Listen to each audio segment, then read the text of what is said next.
L'Exorciste est l'un des films d'horreur les plus emblématiques de tous les temps. Tout le monde connaît ou a déjà entendu parler de ce film. Ce film américain réalisé par le talentueux William Friedkin a été présenté pour la première fois au public en 1973 et il est devenu rapidement un phénomène culturel. Ce film est une exploration cinématographique de la lutte entre le bien et le mal qui met en lumière les forces obscures qui peuvent parfois s'emparer des individus les plus vulnérables. Le film nous confronte à nos propres peurs et nous questionne sur nos capacités à résister aux ténèbres qui nous entourent. Il nous invite également à réfléchir à la manière dont nous, en tant qu'êtres humains, nous faisons face à l'adversité et aux défis spirituels, en abordant des thèmes tels que la foi, le doute, la rédemption et la résilience. L'Exorciste parvient à créer un récit profondément émotionnel et intellectuel. Il nous pousse à nous questionner sur notre propre moralité et notre relation avec le bien et le mal, offrant ainsi une expérience cinématographique riche et inoubliable. Ce film trouve ses racines dans le roman du même nom publié en 1971 par l'écrivain et scénariste américain William Peter Blatty. Pour créer cette histoire captivante, Blatty s'est inspiré d'un événement réel et troublant survenu à la fin des années 1940. Cette histoire vraie implique Robbie Mannheim, un jeune garçon dont l'existence a été profondément perturbée par ce qui semble être une véritable possession démoniaque. La famille de Robbie ainsi que les prêtres qui ont participé à son exorcisme ont été confrontés à des manifestations surnaturelles, inexpliquées et effrayantes. Ces événements ont retenu l'attention de Blatty, qui a été intrigué par l'histoire de Robbie et la complexité des forces en jeu. Tout a commencé à Cottage City, une commune située dans l'état du Maryland aux États-Unis. Robbie Mannheim, un adolescent de 14 ans, vivait alors une vie paisible avec ses parents et sa grand-mère. Il passait beaucoup de temps et entretenait une relation étroite avec une de ses tantes. Cette tante se présentait comme médium et passait son temps à pratiquer le spiritisme avec une planche de Ouija et initiait le garçon à cette activité. La pratique du Ouija est considérée comme dangereuse car cette pratique consiste à utiliser une planche comportant un alphabet et divers symboles pour entrer en contact avec le monde des morts. Dans l'Ancien Testament, cette activité était punissable de mort car elle pouvait permettre l'arrivée d'un démon dans notre monde. Début janvier 1949, suite à ces séances, des phénomènes étranges commencèrent à se produire dans la maison des Mannheim, tels que des bruits inhabituels, des grattements dans les murs et d'autres manifestations inexpliquées. Les bruits devinrent de plus en plus insistants, persistant parfois pendant des nuits entières. Des objets semblaient se déplacer d'eux-mêmes, des fruits volaient à travers les pièces et des meubles tournaient sur eux-mêmes. Dans la chambre du jeune garçon, on découvrit un matin que son matelas portait des marques évoquant des griffes. Ces événements rendaient la famille de plus en plus inquiète. Le 15 janvier, la tante mourut. Le jeune homme en fut très affecté et se tourna vers la planche de Ouija de sa tante dans l'espoir de rentrer en contact avec elle. Cette nuit-là, entre 23h30 et minuit, Robbie a été submergé par une force inconnue qui l'a poussé à hurler et à crier de manière incontrôlable. Son comportement étrange et terrifiant correspondait aux descriptions de possession démoniaque. Des coupures mystérieuses et des contusions sont apparues sur le corps de Robbie sans explication, et il a commencé à proférer des injures envers ceux qui l'entouraient avec une voix étrange. D'autres phénomènes inexplicables se sont produits dans la chambre du garçon, comme des draps se dressant verticalement et des couvertures étant arrachées du matelas. Terrifié et impuissant face à ces manifestations surnaturelles, la famille de Robbie cherchait désespérément des réponses et un moyen de sauver leur fils de cette situation cauchemardesque. Ils consultèrent d'abord des médecins et des psychiatres pour tenter de trouver une explication rationnelle à ces phénomènes inquiétants. Robbie fut placé sous la supervision du docteur Malberose, un psychiatre de renommée. Bien que 2 consultations aient eu lieu, les parents du garçon n'ont pas assisté au 3e rendez-vous, probablement par crainte d'un internement qui à cette époque ressemblait davantage à une détention qu'à un traitement. Cependant, comme aucun expert médical n'a réussi à expliquer les événements étranges qui entouraient Robbie, le docteur Ryan, un spécialiste en parapsychologie, les a orientés vers le pasteur luthérien Schulz. La famille espérait alors que le pasteur pourrait leur apporter l'aide et les réponses qu'ils cherchaient face à cette situation insoutenable. Le révérend, qui entretenait une relation étroite avec le docteur Ryan, a partagé avec lui les observations inquiétantes qu'il a faites concernant Robbie. Dans un échange entre les 2 hommes, on peut lire que le révérend a décidé de prendre l'enfant chez lui pendant une nuit pour constater par lui-même les phénomènes étranges qui se produisaient autour de lui. Le récit du révérend décrit la nuit du 17 au 18 février où Robbie s'est endormi sur un fauteuil. Peu de temps après, le fauteuil a commencé à se déplacer tout seul sur le sol de la pièce. Face à cette situation troublante, le révérend a décidé de placer l'enfant sur un lit. Mais les phénomènes étranges ont continué, le lit s'est mis à vibrer et le matelas s'est déplacé jusqu'à glisser en dessous du lit, sans aucune intervention humaine.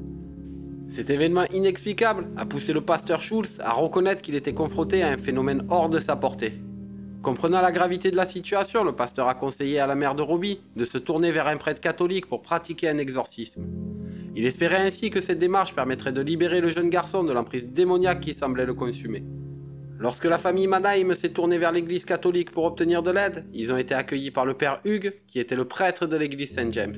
Lorsque le prêtre et Robbie se sont rencontrés pour la première fois, le jeune homme s'est montré grossier et des phénomènes étranges ont eu lieu.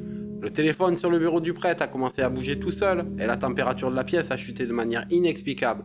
Face à ces événements surnaturels, le prêtre a conclu à une possession démoniaque. Bien que la situation nécessitait un exorcisme, les conditions n'étaient pas idéales. Le prêtre était jeune et inexpérimenté en matière d'exorcisme. Malgré cela, le père Hugues s'est préparé du mieux qu'il a pu et a fait admettre Robbie à l'hôpital de Georgetown où l'exorcisme devait avoir lieu. Malheureusement, au lieu de s'améliorer, la situation a empiré. Le jeune garçon est devenu de plus en plus violent au cours de la séance d'exorcisme, mettant en danger la vie de ceux qui l'entouraient. Durant cette première séance, l'agitation de Robbie était telle qu'il a fallu l'attacher au lit avec des sangles. Plus l'exorcisme progressait, plus l'enfant devenait violent et proférait des paroles obscènes et blasphématoires. Le prêtre n'a pas cédé et a continué la séance. Lors d'un moment d'inattention, Robbie a réussi à se libérer d'une des sangles. Il a alors arraché un ressort du sommier et entaillé le bras du prêtre de l'épaule au poignet, le blessant gravement. Face à cette escalade de violence et au danger encouru par le prêtre, il a été contraint d'interrompre cette première tentative d'exorcisme. Suite à cette première tentative, le prêtre déclara qu'il était face à une manifestation du diable lui-même. Une fois la crise passée, Robbie fut autorisé à rentrer chez lui. Le lendemain matin, le prénom Louis apparut mystérieusement gravé sur le torse de Robbie, comme si quelqu'un avait utilisé ses ongles pour lacérer l'enfant. Les parents, originaires de Saint-Louis, prirent peur et décidèrent d'emmener leur fils chez un oncle vivant dans cette ville. La famille parta donc s'installer à Saint-Louis début mars 1949. Mais les événements surnaturels persistèrent. Robbie était victime de plus en plus de crises au cours desquelles il manifestait plusieurs personnalités différentes. Son visage se contorsionnait et sa voix devenait plus profonde et rauque, proférant des obscénités. Ses yeux se noircissaient et il crachait au visage de quiconque s'approchait de lui. De plus, il insultait grossièrement ses parents, les accablant de paroles blessantes et vulgaires. La cousine de Robbie décida alors de se rendre à l'église Saint-François-Xavier pour demander de l'aide au prêtre. Elle rencontra le père Bishop qui, accompagné du père Bovdern, se rendit chez la famille pour évaluer la situation.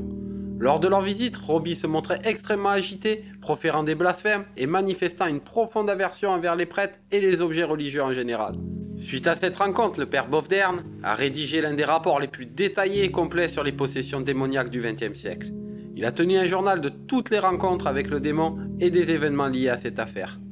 Dans ce journal, on apprend notamment que le mardi 8 mars, le garçon s'est levé brusquement de son lit comme s'il avait été tiré par une force invisible.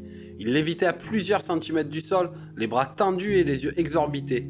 Les prêtres qui étaient présents ont immédiatement entamé des prières pour tenter de le ramener à la réalité, mais le phénomène a duré plusieurs minutes, laissant tous les témoins terrifiés et impuissants. Le mercredi 9 mars, des douleurs intenses à l'estomac semblaient torturer le jeune garçon. Lorsque sa mère souleva la couverture du lit et sa veste de pyjama, il a été découvert de longues égratignures en zigzag sur son torse. Le jeudi 10 mars, le jeune garçon a commencé à parler dans une langue inconnue avec une aisance déconcertante. Des objets autour de lui semblaient s'animer comme s'ils étaient manipulés par une force invisible. Une croix sur le mur s'est soudainement retournée, provoquant une grande frayeur chez les témoins présents. Le vendredi 11 mars, le garçon dormait lorsque soudain un flacon d'eau bénite placé à une soixantaine de centimètres de son lit fut projeté à l'autre bout de la pièce. En quittant la chambre, il a été entendu un bruit assourdissant. En y retournant, les prêtres ont trouvé l'armoire déplacée le long du mur et renversée. Une chaise avait bougé d'environ 1 mètre, un crucifix et divers objets sacrés placés sous l'oreiller avaient glissé jusqu'au pied du lit et des reliques étaient éparpillées de partout dans la pièce. Le samedi 12 mars, des empreintes et des pas mystérieux sont apparus sur les murs et le plafond de la chambre de l'enfant, comme si une créature invisible se déplaçait. La température de la pièce variait de manière inexplicable, passant du glacial au brûlant en l'espace de quelques secondes. Le dimanche 13 mars, le garçon est rentré dans une transe profonde, durant laquelle il a révélé des secrets troublants sur les personnes présentes, qu'il n'aurait jamais pu connaître. Des griffures et des marques étranges sont apparues sur son corps, formant des symboles indéchiffrables. Le lundi 14 mars, des rires sinistres et des pleurs désespérés semblaient provenir de l'intérieur des murs de la chambre du garçon. La porte et les fenêtres s'ouvraient et se refermaient violemment sur elles-mêmes, comme si une tempête invisible faisait rage à l'intérieur de la pièce. Le mardi 15 mars, le matelas s'est mis à vibrer et la relique de Sainte Marguerite Marie, posée sur le lit, a été projetée à travers la pièce une fois de plus. Le mercredi 16 mars, le père Bovdern, avec l'aide du père Walter O'Loran et un autre prêtre, décida de mener une série d'exorcismes sur le jeune garçon. Ces séances d'exorcisme étaient intenses et terrifiantes. Robbie montrait une aversion profonde pour les choses sacrées et il était extrêmement violent et proférait des obscénités. Les prêtres ont dû l'attacher et parfois étouffer ses cris avec un oreiller. Les exorcismes ont duré pendant plusieurs semaines. Les 3 prêtres se rendirent donc chez la famille et entamèrent une séance d'exorcisme. Dès les premières prières, un flacon d'eau bénite fut violemment projeté contre le mur opposé, tandis que le lit du jeune homme se mettait à trembler et à avoir des soubresauts. Le premier préciput déclencha chez le garçon une réaction intense. 3 larges égratignures surgirent sur sa poitrine en réaction à l'évocation des noms de Dieu, de la Sainte Vierge et de Saint Michel. Parmi les marques les plus profondes et marquantes, on pouvait distinguer la silhouette de la tête d'un diable sur la jambe droite de l'enfant, ainsi que l'image grossière d'un homme cornu. De manière troublante, le mot « hell » signifiant « enfer » apparut également sur sa poitrine. Le samedi 19 mars, les prêtres sont arrivés à 19 h préparés à affronter les défis que réservait cette nouvelle séance d'exorcisme.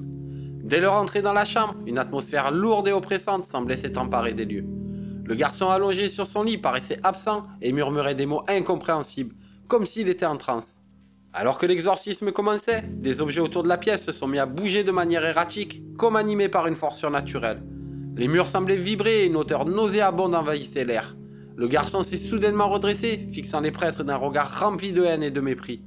Au fur et à mesure que l'exorcisme avançait, des marques étranges apparaissaient sur le corps du jeune homme, comme si des griffes invisibles lacéraient. Malgré la terreur qui saisissait les prêtres, ils ont persévéré dans leurs prières et leurs incantations, tentant désespérément de libérer l'enfant de l'emprise du démon. Vers 20 h, après 1 heure d'affrontement intense, le garçon est enfin retombé sur son lit, épuisé et en larmes. La tension dans la pièce s'est peu à peu dissipée, laissant place à un sentiment de soulagement mêlé d'inquiétude pour la suite des événements. Le lundi 21 mars, la décision fut prise de transférer le jeune homme dans un hôpital psychiatrique afin de poursuivre l'exorcisme dans un environnement plus contrôlé et sécurisé. Lors de cette séance, le comportement du garçon a pris un tour particulièrement choquant et agressif. Son langage s'est mué en propos vulgaires et violents et il prétendait avoir aperçu l'un des prêtres présents en enfer. Avec une voix terrifiante et méprisante, il lança au prêtre surpris « Je ne m'attendais pas à te trouver ici, qu'est-ce qui t'a amené en enfer ?» Entre le 21 mars et le 17 avril, plusieurs tentatives d'exorcisme furent entreprises pour libérer le jeune homme de l'emprise démoniaque. Le prêtre et la famille se sont montrés persévérants face à ces événements effrayants et inexpliqués, réalisant de nombreuses séances d'exorcisme pour tenter de sauver Robbie. Chaque tentative était marquée par de nouveaux défis et des manifestations surnaturelles. Robbie parlait dans des langues inconnues, et lors de certaines séances, des marques et des brûlures inexplicables apparaissaient sur son corps, formant des symboles et des messages cryptés qui semblaient provenir directement des forces démoniaques. Ces marques et ces brûlures disparaissaient parfois aussi rapidement qu'elles étaient apparues, laissant les témoins stupéfaits et sans explication. Des phénomènes météorologiques étranges commencèrent également à se produire pendant certaines tentatives d'exorcisme. Des orages soudains et violents éclataient, avec des éclairs et des coups de tonnerre qui semblaient coïncider avec les prières et les rituels effectués par les prêtres. Ces orages cessaient brusquement lorsque les séances étaient interrompues. Pendant certaines tentatives, les prêtres furent confrontés à des visions cauchemardesques et des hallucinations qui les mettaient à l'épreuve mentalement et émotionnellement. Ces visions prenaient souvent la forme de leur pire peur et les forçaient à remettre en question leur foi et leur détermination à aider Robbie. Le lundi de Pâques, le 18 avril 1949, marqua la phase finale et la plus effrayante de l'exorcisme de Robbie Mannheim. Cette nuit-là s'annonçait longue et éprouvante. Dans la chambre du jeune homme, une atmosphère surnaturelle s'était installée. Les draps et les couvertures, sous l'emprise d'une forme invisible, semblaient se mouvoir et s'enrouler autour du jeune homme comme des serpents entravant ses mouvements et l'étreignant de manière étouffante. Des vibrations sinistres et inquiétantes parcouraient l'air, faisant vibrer les meubles, les miroirs et les fenêtres, et créant un vacarme assourdissant qui résonnait dans les oreilles des témoins. Quant à Robbie, les contorsions de son corps atteignaient un niveau insoutenable, dépassant les limites physiologiques humaines. Ses membres se tordaient dans des positions anormales et douloureuses, ses muscles se contractaient violemment et ses articulations craquaient à chaque mouvement. Son visage déformé par la souffrance et la terreur témoignait de l'horreur qu'il subissait. Les prêtres, bien que choqués et effrayés par ce spectacle terrifiant, s'efforçaient de rester concentrés sur leurs prières, espérant que leur foi et leur détermination suffiraient à libérer Robbie de l'emprise du démon qui le tourmentait. La tension dans la pièce était palpable, et chacun sentait que la bataille pour l'âme du jeune homme touchait à son paroxysme. Soudainement, le démon s'adressa à l'un des prêtres avec une prophétie terrifiante. Il lui dit qu'ils se retrouveront en enfer en 1957.